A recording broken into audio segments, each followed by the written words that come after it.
Ladies and gentlemen, please welcome Autodesk Vice President, Global Services, Callan Carpenter. Good morning, everyone, and once again, welcome to Autodesk University Leadership Forum. Hopefully, the jet lag and the first night in Vegas hasn't left you in too much pain this morning, because we have a lot of interesting things to talk about. Let me frame up the day for you just a little bit, and especially for those of you who weren't here last night for our opening reception. So AU has always had a healthy dose of Autodesk products and technology on the program. The Leadership Forum is a different program. It's a conference within the conference with content designed for you, the senior leaders in your respective companies. The idea here is that technology is still important, but only to the degree that it enables us to solve business problems or create new opportunities. So if you look at the programs that are sitting on your seats, you'll see we have a number of very interesting and thought-provoking breakout sessions today, all aimed at applying technology to the business and looking at trends that affect all of us, whether in the tech business, the building business, the manufacturing business, or so on. But above all else, the Leadership Forum is about a conversation between Autodesk and you all, between you and your peers. Our goal is that you're going to create a network resource that will add value to you long after you leave here today. Now, in the interest of getting that conversation started, we've got a couple of individuals who will kick us off, as we did last year, with some thought-provoking ideas about how the very nature of business itself may be changing. Now, this isn't a conversation about cloud and social and mobile, which are all very interesting and important technology trends, but a level above that. How is business changing? How is our relationship with our customers and our suppliers changing as a result of enabling technologies like cloud, mobile, social, and many others? Now, our first speaker tonight, or this morning rather, is John Pittman. He's the Vice President of Autodesk Corporate Strategy. He's responsible for connecting people both inside and outside the company with the important ideas that help drive their businesses. John's held a variety of positions inside of Autodesk in product management, business development, and strategy. He's also been in a number of companies prior to Autodesk, including working as a practicing architect at HOK Architects. He's presently a lecturer at the Haas School of Business at Berkeley, and he's a former assistant professor at Cornell in the Department of Computer Graphics. John represents us on the Industry Advisory Board at Stanford's University Center for Integrated Facility Engineering, and he's also a member of the American Institute of Architects and the Urban Land Institute. Following John, we're going to have Phil Bernstein. Now, Phil Bernstein is our Vice President for Strategic Industry Relations. He's responsible for the company's future vision for technology as it applies to various industries, with a particular emphasis in the building industry. He's formerly a principal at Pelley Clark and Pelley Architects, and he teaches professional practice at Yale, where he received both his BA and his Master's in Architecture. He's a co-editor of Building in the Future, Recasting Labor and Architecture in BIM and Academia, and he's a senior fellow at the Design Futures Council and a former chair of the AIA National Center National Contracts Documents Committee. So since these guys are a whole lot more interesting than I am, I'm going to get off the stage now, and I'm going to ask John to come on up and get us started with that conversation. Please welcome John Pittman.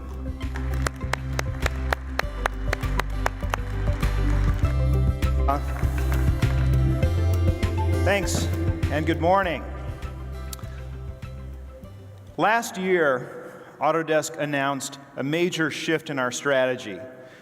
We announced that we wanted to be the leader in moving our industries to the cloud, mobile, and social. Callan mentioned that. And you'll hear a lot about that through the rest of the week at AU. As Callan mentioned today, we're not really going to talk about that. We're not going to really talk about the technology and the products that relate to your businesses. What we want to do is get to some of the underlying trends, some of the driving forces behind that strategic shift.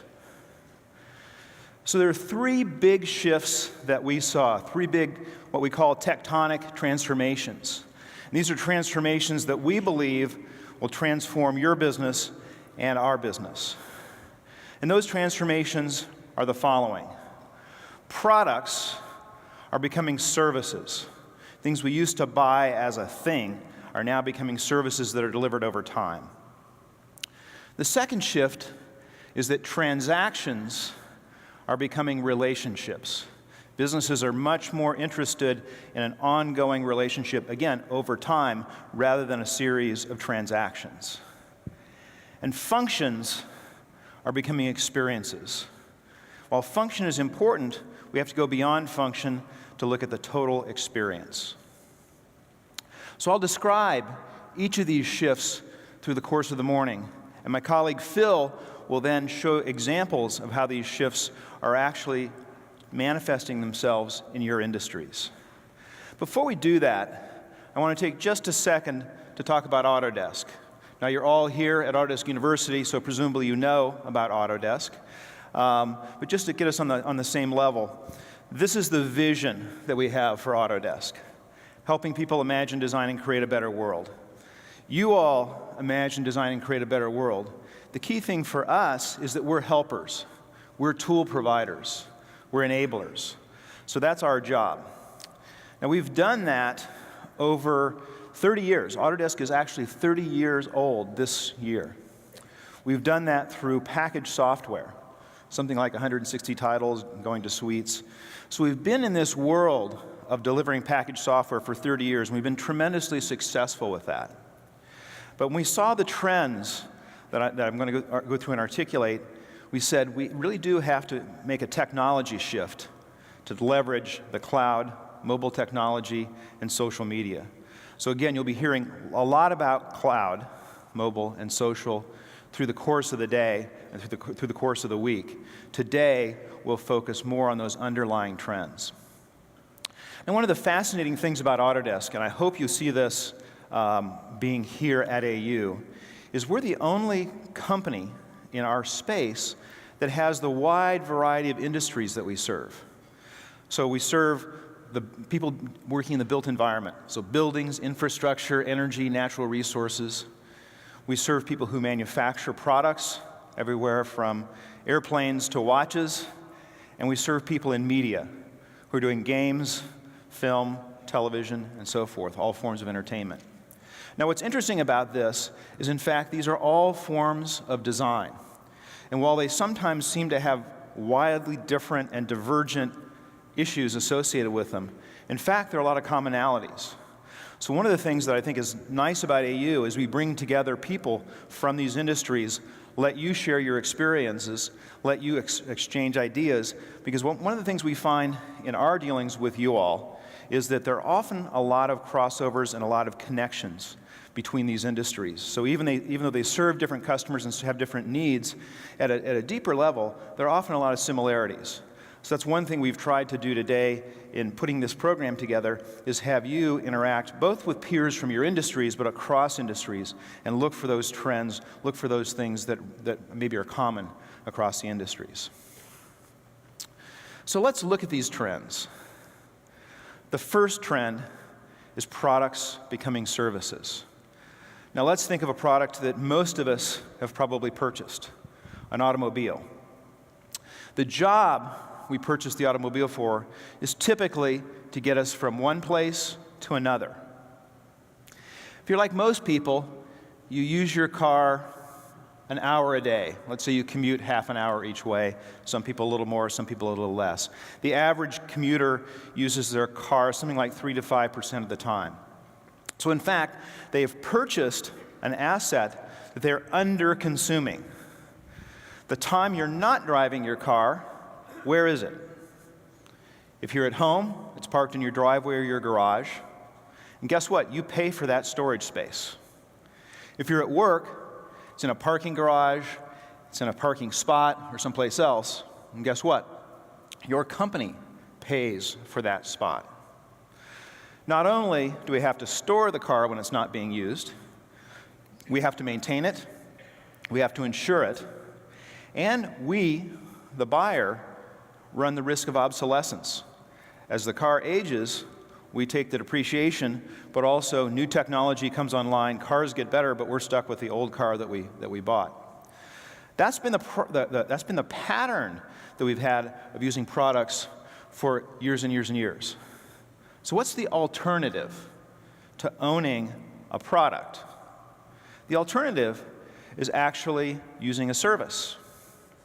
So an example, the alternative to owning a car is something like Zipcar, which exists in a lot of major cities. With Zipcar, you're a member. You can show up, get the car for an hour, drop it off, and you're done. You can really match your consumption to your need. Now, this is hugely popular among young urban people. I have a niece, who used to live in San Francisco. She was about 25, and we helped her buy a car. And after a year or so, she said, I'm going to sell this car. We said, why? We helped you buy this car? She said, in San Francisco, having a car is a real liability. You can't find a place to park it, you got to take care of it, all kinds of things. She said, whenever I need a car, I'll just use Zipcar. So what she was doing, and what a lot of people are doing, is this idea of not owning a product, but using a service, matching that consumption to need. Another example, which we're just starting to see in large urban areas, is a service called Uber. Uber exists in San Francisco and a few other major cities. This takes this idea of service, transportation as service, to a whole nother level. It turns out in a lot of major cities, there are Lincoln Town cars and other similar cars parked around back alleys with drivers waiting for the person who hired them. There's a huge amount of unused driving capacity in most cities. At the same time, there are a lot of people who want to go from one place to the other. So what Uber does is, and I'm quite serious about this, I've done this, you walk out of a building, say one market in downtown San Francisco where our office is, open the Uber app, push a button, literally within 2 minutes, a Lincoln Town car pulls up to the building, and the driver gets out and greets you by name. Now, how did this happen? It happened because there's lots of drivers sitting around. What Uber has done is it knows where they are. As soon as you come out and push the button, it knows who you are and where you are because of the GPS in the phone, and you've logged in through the Uber app.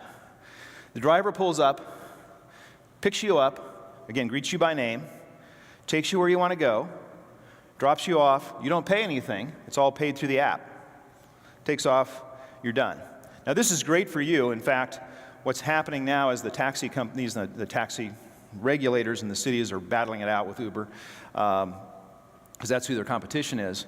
It's also great for the drivers, because they would be sitting around in a back alley reading the newspaper otherwise, just wasting this unused capacity. So they make more money, they keep busy. We're taking these resources and actually matching the consumption of those resources to the need much better. So from a societal standpoint, it's also much more efficient because we're using resources, our asset utilization of those resources is much, much greater. Now, let's look at another realm. So when I was young, music was purchased on an LP, vinyl. There was a physical product we had to have. All the songs were packaged up to meet that product. For a brief time, there were 8 tracks, very brief time. Then cassettes. Now we have CDs. Then the digital music revolution came along with iPods and other kinds of devices, and we actually don't even have a physical instantiation of our music, but we still own it. We buy it from iTunes or some other place, and we own it. What's happening now is that we can actually get music as a service. We always sort of had that ability with radio and XM radio and those kinds of things. Now we can have it with Spotify, so we don't own the music, but we can get access to the music whenever we want. That's another example of a product becoming a service. Very easy to do with media-type products where you don't need a physical instantiation of the thing like you do with a car. Another example, which has been around for a while, is Netflix and the movie rental companies. Right? There's very little reason to own a movie unless you want to see it over and over again. Netflix has found a way to deliver that movie as a service. They've taken that to the next level along with their peers of making streaming video available so you don't even have to deal with the physical media. So we've seen this move in media from products to services for quite a while. Another example is clothing. Now, clothing, particularly fashionable clothing, is subject to one of the risks I talked about earlier, the risk of obsolescence. You can buy a nice dress, but fashion changes very rapidly. It's very expensive to buy something like this, so unless you're using it a lot, it's difficult to justify the cost. With Rent the Runway, a woman can get a fashionable dress for an event. They don't maintain it, so they rent it and return it, just like a tuxedo rental. So they can wear the latest fashions.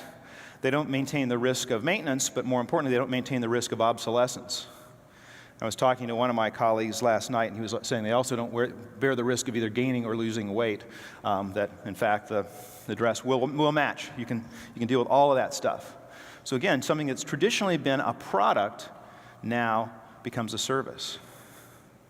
So the examples that I've given of this up till now have all been consumer examples. And in fact, we'll see in these trends, many of the trends manifest themselves in our consumer lives before they manifest themselves in our business lives. But this idea of a product becoming a service certainly manifests itself in business. Let's say you're an airline. You have to have some jets to get people from one place to the other. Those jets have to have engines. But do you need to own the engines? What do you really want? Do you really want to be an owner of an engine? You know, they're big, they're expensive, they obsolesce, they're complicated. No, what you really want is thrust. You want thrust to move your jet. The engine just happens to be the vehicle you have to get that thrust. So Rolls-Royce, one of the makers of engines, has developed a program called Power by the Hour. What you do is you contract with Rolls-Royce for thrust by the hour. Rolls-Royce owns the engine, maintains the engine. They bear the risk of obsolescence and insurance. They give you what you want, which is thrust for your airplane. They maintain it as a service. So we're starting to see this trend, which instantiated itself initially in the consumer world, move into the business world. Now, just for a quick Autodesk example, one of the things you'll hear about over the course of AU is you'll hear about Sim 360. So if you think about simulation of all kinds, in the past you would buy a particularly expensive piece of software, often a very complicated piece of software. That software may not be used continuously. It might be sitting there idle until your expert could come by and use it, and that also required an expensive expert. With Sim 360, this is an example for us of moving product to service. You can get simulation software available on demand by the drink. So we're really moving that idea of simulation software from product to service. The next big tectonic trend that we see is transactions becoming relationships. Now, this is an interesting one because every business claims they want to have a relationship with their customers. But if we really think about our lives, those relationships really aren't very real. They're really more like a series of transactions. You know, certainly with my bank and other kind of institutions I deal with a lot, while they make a show of a relationship, it really is a transaction. So in some sense, when we look at the world, our relationships are kind of like this guy.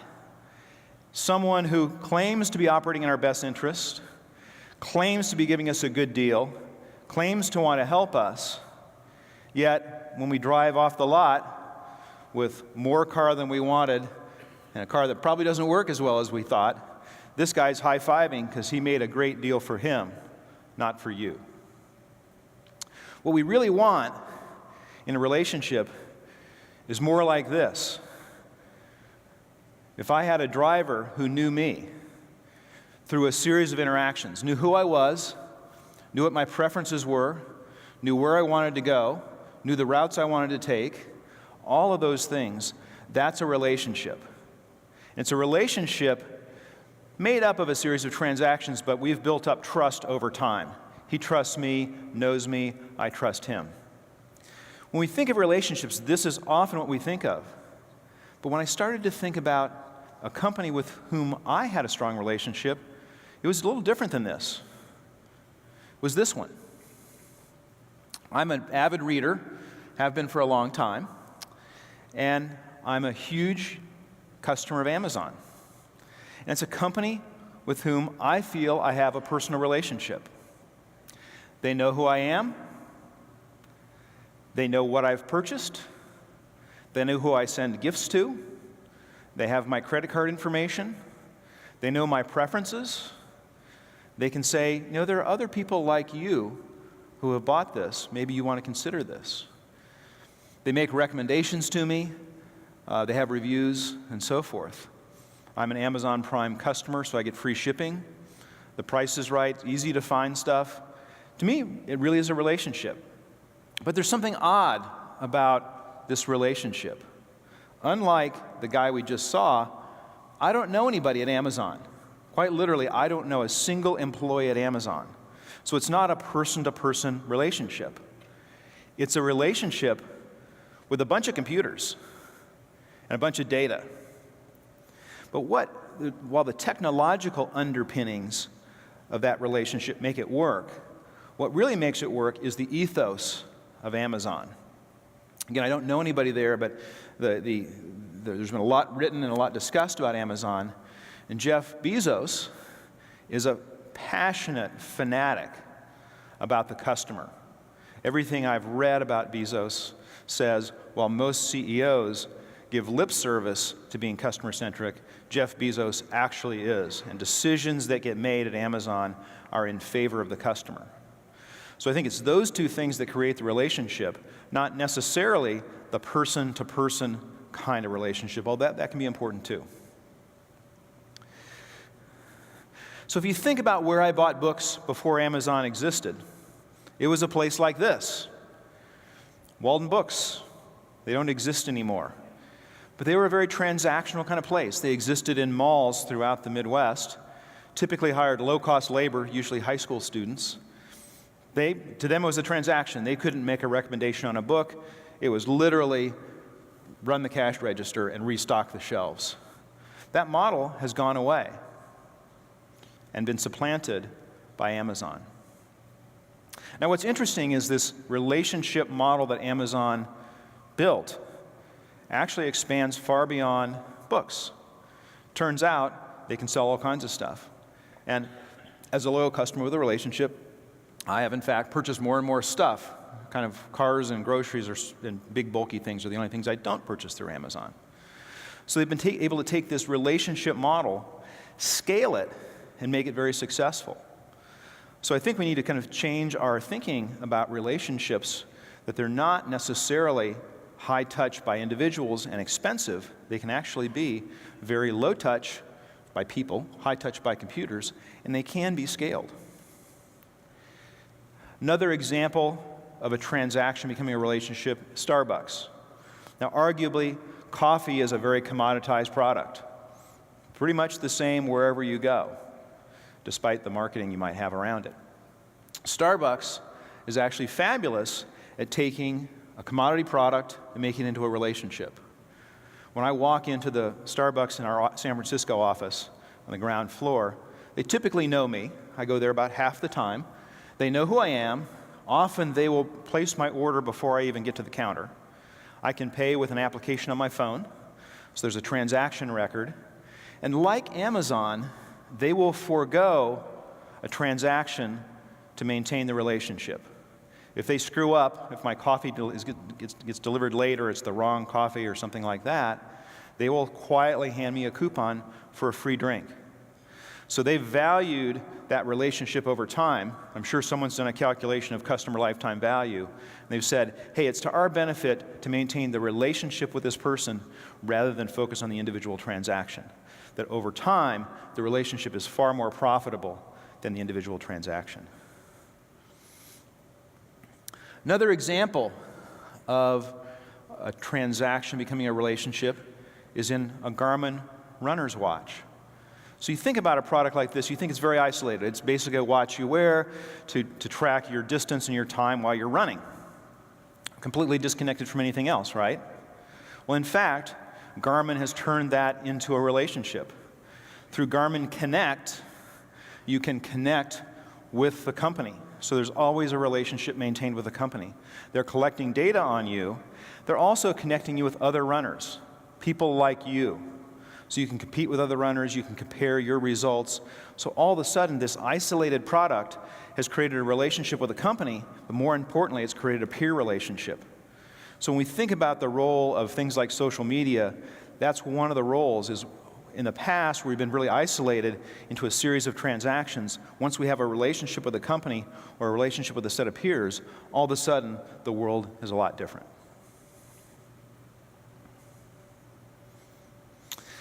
Now, an example of transactions becoming relationships is something we're doing at Autodesk.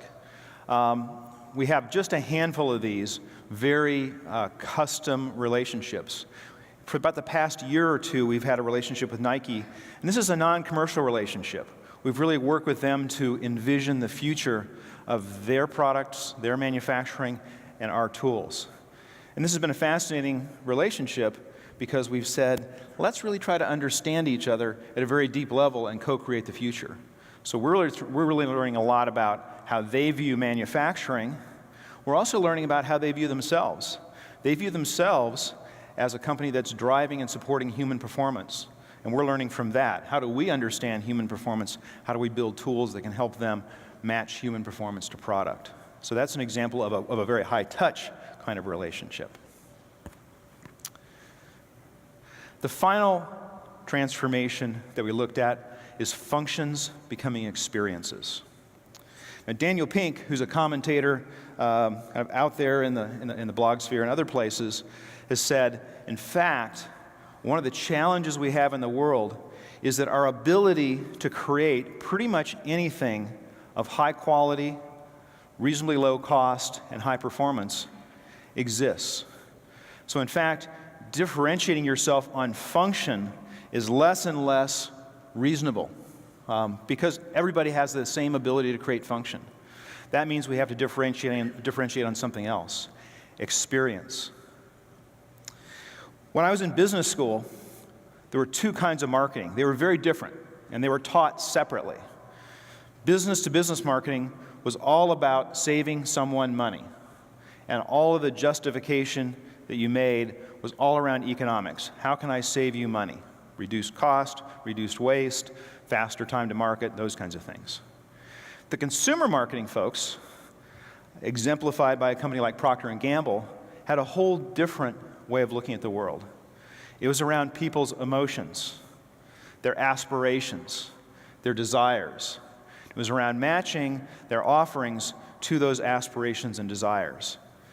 There was a functional aspect to it, so think of laundry detergent or something like that. They had to actually make sure it worked, but the marketing wasn't about saving you money.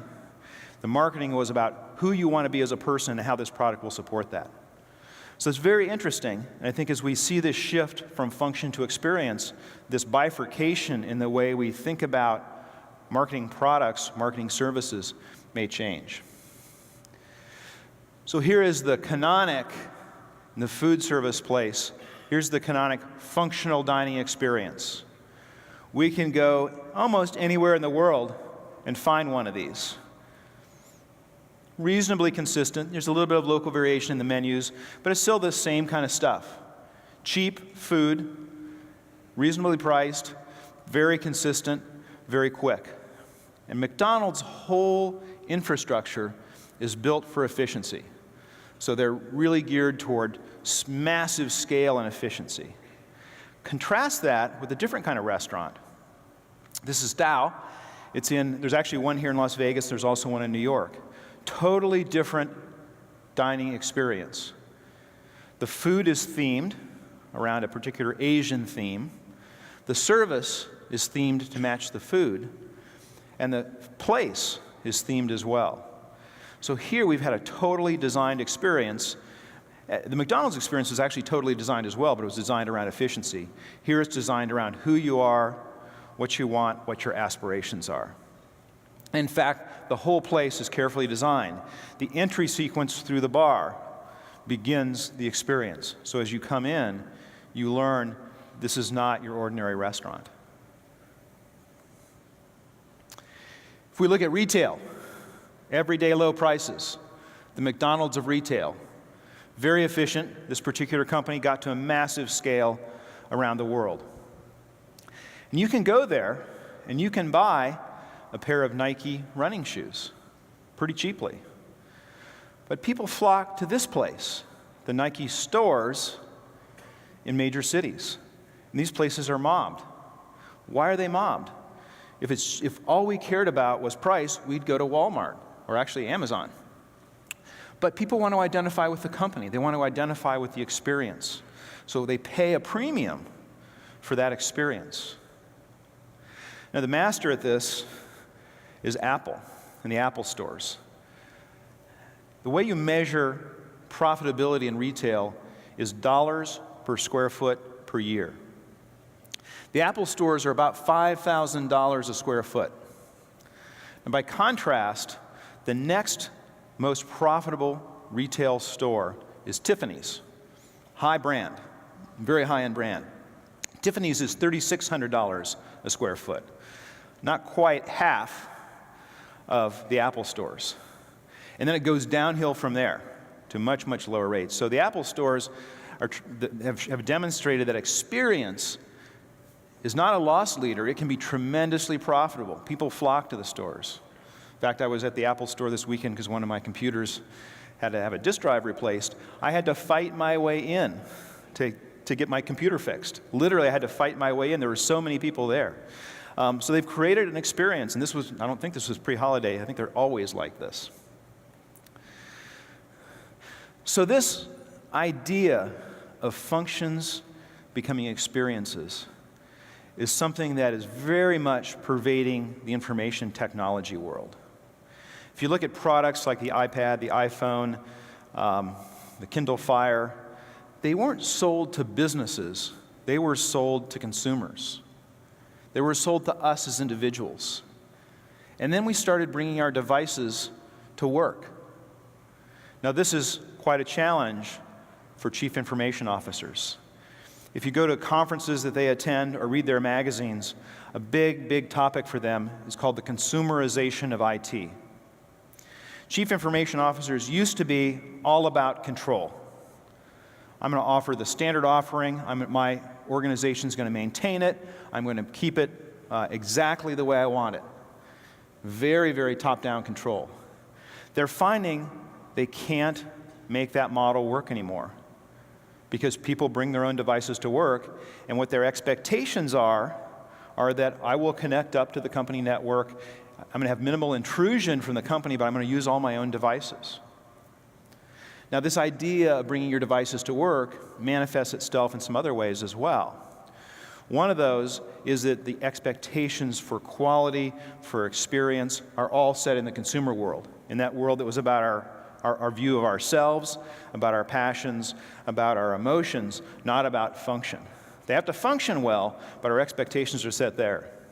If we come into the business world and we find products or services that were designed with that old business-to-business mindset, we get kind of the clunky systems that we don't want to use. So this is really, really driving IT. And in fact, if we look at the millennial generation, they are more like this. They want to bring their own devices, a bunch of devices. They want them all to work together. And by the way, stay away from my machines. Just give me the minimal necessary to make sure it works with the company network. That's it. I don't want you messing with my stuff.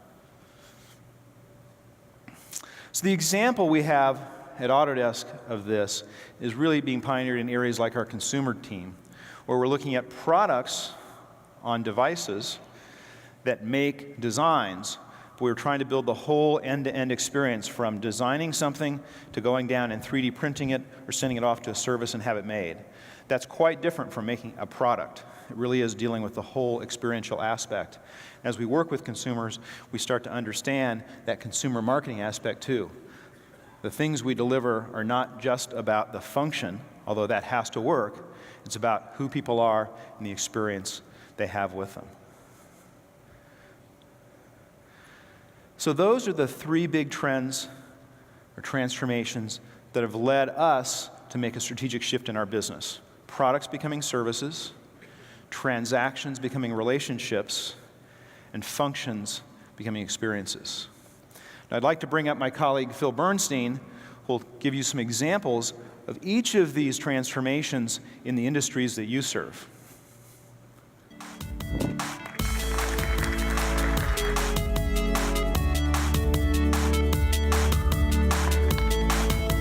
Good morning. So what we're going to talk about now for a couple minutes is the particular refraction of some of the ideas that John has set up for you in the industries that are represented in the audience today.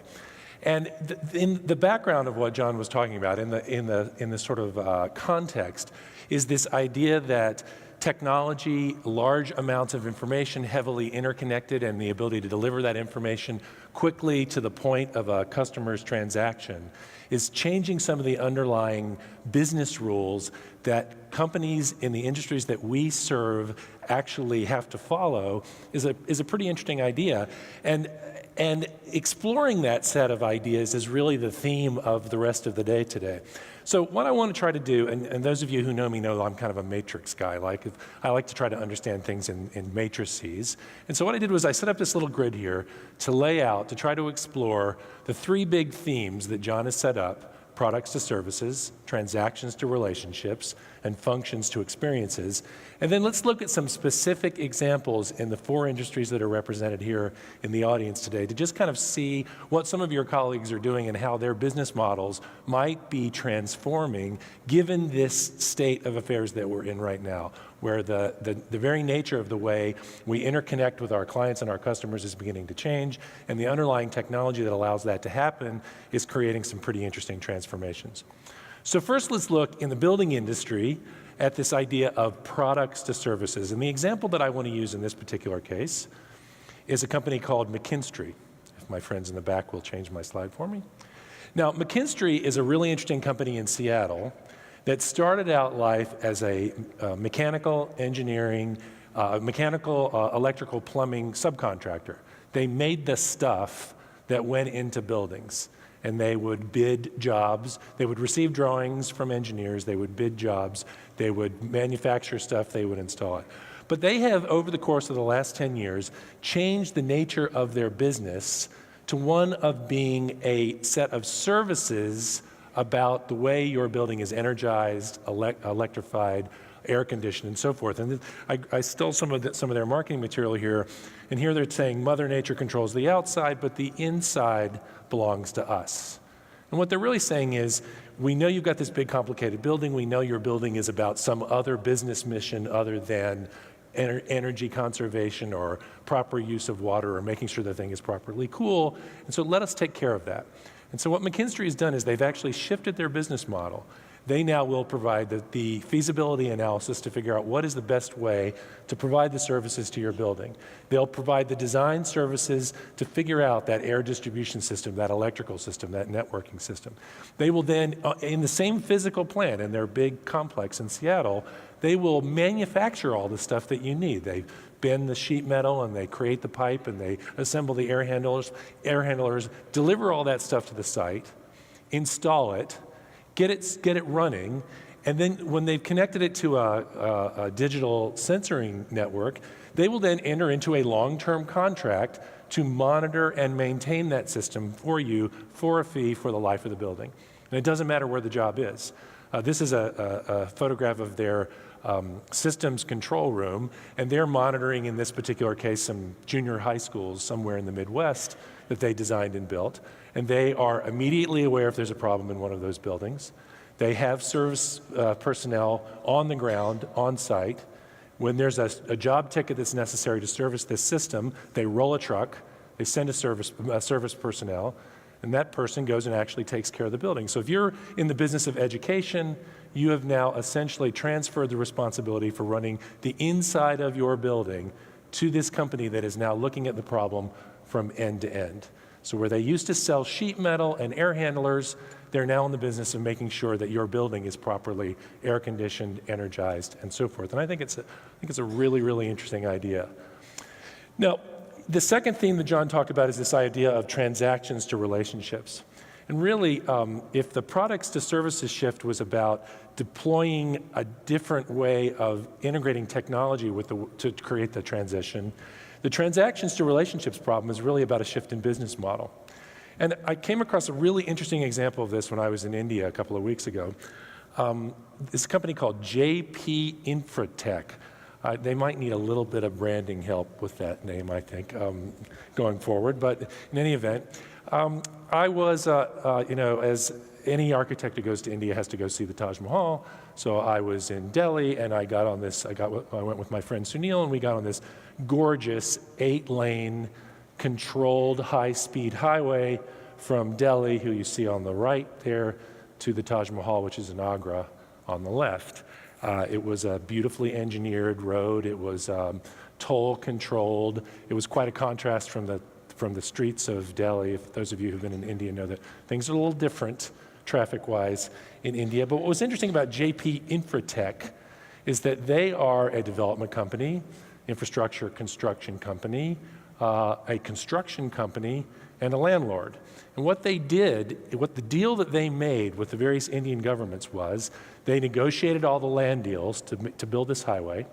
They run this highway for the Indian government at a relatively minimal cost. They charge some relatively minimal tolls. But what they were really interested in was this. These are the big condo towers that all of the emerging members of the Indian middle class are beginning to live in, and these buildings are being built all along the highway. And what that highway deal was really about was cutting the land rights deals on a progressive basis to take care of the growth in the Indian housing industry. So what they were really using was this idea of a new kind of relationship with their client, who is the Indian government, to solve a difficult problem, which is building a highway. But in exchange, they get this extremely valuable commodity, which is the land rights to build these buildings. And this is where the real money was made. The money was not made building that highway. And it certainly wasn't made from the tolls, because there were 7 cars on the road between Delhi and Agra when I went a couple of weeks ago. Now, the third category, and I want to look at this one in the context of the manufacturing business, is this idea that John talked about of functions to experiences. Now, the manufacturing industry is really about making artifacts. It's about making objects. But increasingly, our relationship to those objects strongly affects the way we actually think about them. And this is really about changing the nature of how people as customers interact with these artifacts. And I think a really excellent example of this is Lexus, the automobile manufacturer. Now, when Toyota, who is essentially Lexus, decided to create that brand, they were positioning a product to compete with some brands that already were extremely well established. I mean, Lexus likes to think that they compete with Mercedes and other very high-end luxury cars. These cars were extremely reliable because they were Toyotas, but they were otherwise completely undifferentiated. And so what Lexus decided to do was, they knew they could be successful if they could get people into the cars and get into a continuous relationship with folks in those cars. So they began working on the experience of what it meant to own a Lexus. So this is a photograph of one of the waiting rooms in a Lexus service facility, which is the kind of experience it's a representative of the kind of experience that you have when you come to get your Lexus service. They take extremely good care of you. They think about the kind of experience that you have. They want you, in much the same way that John described his relationship with Amazon, they want to build up that kind of sense of brand equity. And in this particular case, they have a spatial idea as a manufacturer for establishing that relationship with the brand. And what I thought was interesting, I was visiting my parents over the holiday weekend. My dad owns a Jaguar and a Lexus crossover. He loves his Jaguar because he loves to drive it. It's fun to drive it. He hates everything else about it. He hates taking it in for service. He hates the guy that works on it. He thinks they're too expensive. They're nasty. He just doesn't enjoy the experience except when he's behind the wheel. But when he and my mom take their Lexus crossover in to get it serviced, they wash it for them. They sit them in the room. They give them coffee. It's a whole sort of thing. And then they send them little reminders. These are my dad's Lexus cufflinks that he wears, just a little reminder of the love, the experience of actually having that car. And I think I'm going to have to pry the keys of that Lexus out of my dad's cold, dead hands at some point. Now, in the media and entertainment business, this transition, this products to services transition, catalyzed by technology, is really, really interesting. John showed a couple of examples, but one that I think is indicative of the kinds of shifts that the technology is making possible is this company that we work with called Steam. Steam is a gaming company. Now, in the past, a game was an idea about buying a thing in a box that you put into another box so you could experience it. and the profits were made from selling the thing and the box. This company called Steam, however, is a completely virtualized gaming environment where when you join their community, you can play all sorts of games, you can create stuff to put in the games, you can take your game on any device, and it's essentially, in a way, it's sort of the iTunes of games with the added component of the deep interconnectivity of the internet, or the data of the cloud and the interconnectivity of social and mobile that's created a completely different kind of gaming experience. And so what folks do is instead of buying a game, they get into a relationship with a gaming company that is continuous. And you can see here on this image that there are 709,000 people in whatever the hell that thing is on that upper screen. I'm just too old to understand any of this. Meanwhile, 7 million people are down there playing in this game called Team Fortress. All they use is the hardware on their desktop, and what they are really in is a relationship with a gaming phenomenon. And this has changed a whole bunch of things about the way the gaming industry would actually work, and I think is an interesting example of the sorts of things that we're talking about. So what does this mean? As you begin to think about these problems, as you go into the specific sessions later on today, what are the kind of high-level concepts that might be driving this discussion for each of the individual industries? Well, what we know in the building industry, which is characterized by highly transactional, commoditized teams that form, design, construct a building, finish the lawsuit, and then go on to the next fun project, that those kinds of business models will shift to much longer term integrated relationships that are about delivering the service of the building for clients who are in another business other than owning buildings. So the relationships will be longer term, and it'll be about consistency and long-term interconnectivity of the players in the process. In the infrastructure business, the development of the asset, the creation of the actual asset, and the management of the asset will create a longer-term relationship with the client. And this is particularly true in a world that is extremely challenged right now by infrastructure problems and funding problems simultaneously. So I think the days of kind of normative civil engineering, civil construction, departments of transportation will give way to the Jaypee Infratechs of the world, hopefully companies with more attractive names. In the manufacturing business, the idea of brand loyalty, which is really the beginning of the transition from functions to experience, will become tightly bound to the customer's experience of the artifact. And so the reach of the manufacturer to the actual end customer and having a continuous relationship in that case will change the kind of widget production mentality of the manufacturing industry. And then finally, in the media and entertainment business, content and delivery mechanisms become completely blurred. There's no longer really a distinction between what you're getting and how you are getting it. So as you move forward through the rest of the day today, some of the things you might want to think about are, in my particular industry, how do I fill in the blank spots on this matrix? What are the implications of these three sets of questions on my particular industry? But almost equally important is to try to get that perspective about what's happening in the adjacent industries. One of the things that we have come to believe in our company is that there's a tremendous amount of insight that can be gained from understanding the business strategies of adjacent industries and to try to learn from them and steal the best kinds of ideas in order to progress your business model. When I was in school, I had a professor that said in the architecture business, there are two types of people. There are innovators and there are clarifiers. People who make up new ideas and people who clarify the new ideas. And we're hoping that the experience that you'll have during the course of the day today will allow you to actually participate in both of those processes. So with that, I'll hand it back to John and we'll wrap up the session. Thank you.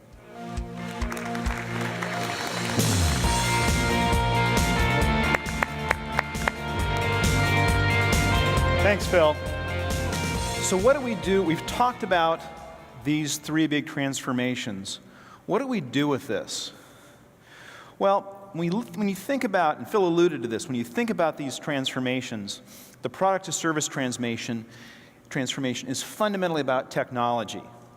It's about how we think about technology, how we use technology to move this relationship from product to service. And technology is really the realm of feasibility. Can we make this work?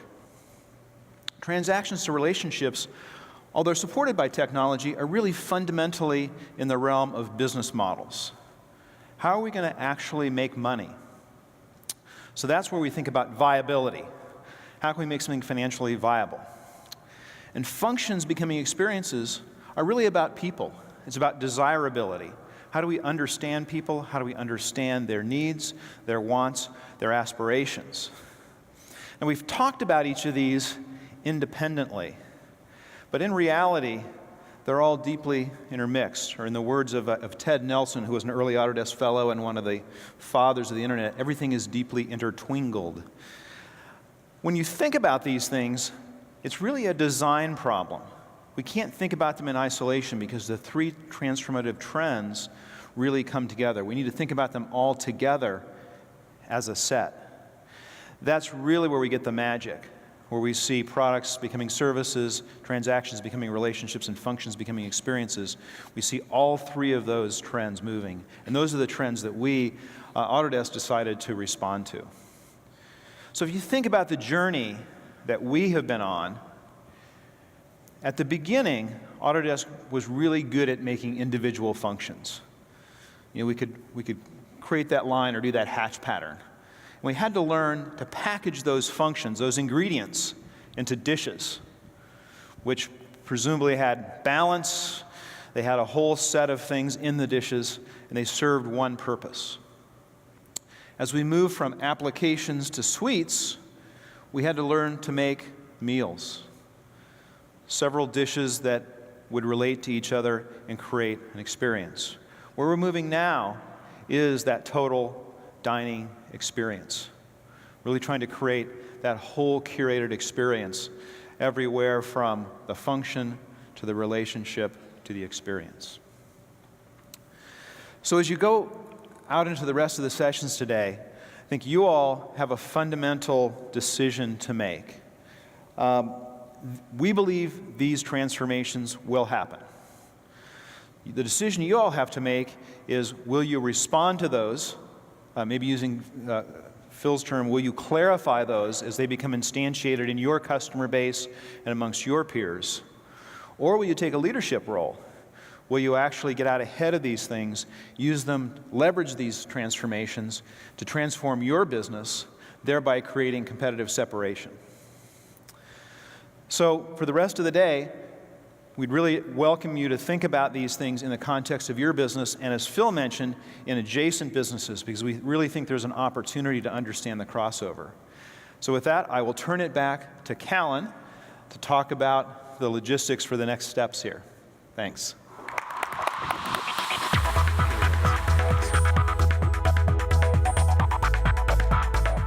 Well, as advertised, John and Phil have delivered a great start to the extended conversation that is the Leadership Forum. Thought-provoking, provocative, a little controversial maybe, but that is what the Leadership Forum is about. So thank you again for getting us started today, and we believe these themes and many other related themes are going to be explored in a deep way with your participation in the breakout sessions going forward. Now, the thing about a conversation is it takes two, at least. Otherwise, you're talking to yourself. That's disturbing. You all are really, really key to this experience. It's the conversations that you have amongst yourselves and with us and your participation in these roundtables that will make this the rich experience that you deserve. After all, you've made a significant investment in your time and travel and expense to come here and spend this day. We want that to be very worthwhile. Let me go over just a couple of housekeeping things, and then we'll let you get on with the rest of the day. This is our agenda. As you can see, it's very full. But in between each of the breakout sessions, we have plenty of time for networking. We mentioned this last night. Feedback we got from last year's Leadership Forum was that the networking was one of the most important aspects, perhaps the most important aspect of the entire event. So we've put plenty of healthy time there. Not time to go check email or run down to Starbucks and get a coffee, but actually to continue the conversation that starts in each of those breakout sessions or here on the main stage. All right? All those breakout sessions will be occurring on the 3rd floor above us. Lunch will be below us. And just to confuse us, everything will be back in here then for the evening program. We're going to finish up today with a great presentation from the CTO of DreamWorks, Lincoln Wallen, and a conversation with our CEO, Carl Bass, and my boss, Dee Blum, the Senior Vice President of Sales. So don't forget the programs that are on your sheets. They have all the information you need there. If you get lost looking for a room, look for people with red jackets on. They can help you. And with that, please enjoy the rest of the day. Thank you very much.